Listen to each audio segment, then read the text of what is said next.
அனைவருக்கும் வணக்கம்.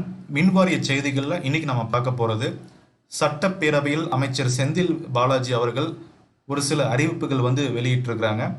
அதாவது தமிழகத்தில் இந்த ஆண்டு புதிதாக 50,000 விவசாயிகளுக்கு மின் இணைப்பு வழங்கப்படும் என்று சட்டப்பேரவையில் அமைச்சர் செந்தில் பாலாஜி அறிவித்தார்.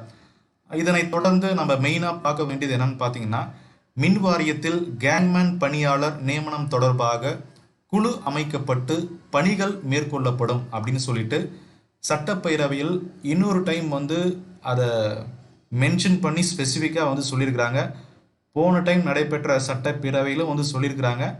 ஸோ இதை பற்றின ஒரு நியமனம் தொடர்பாக ஒரு குழு அமைக்கப்படும் அப்படின்னு சொல்லியிருக்கிறாங்க. ஸோ ஏற்கனவே கேங்மேன் பணியாளர்கள் போஸ்டிங்கில் இருக்கிறாங்க. அதனை தொடர்ந்து விடுபட்ட கேங்மேனுக்கு ஒரு குழு அமைக்கப்பட்டு அதற்குண்டான பணிகள் மிக விரைவில் மேற்கொள்ளப்படும் அப்படின்னு ஒரு தெளிவாக ஒரு அறிக்கை வெளியிட்டிருக்கிறாங்க.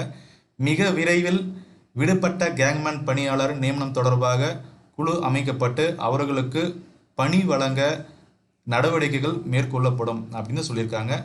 தேங்க்யூ ஃப்ரெண்ட்ஸ், தேங்க்ஸ் ஃபார் வாட்சிங்.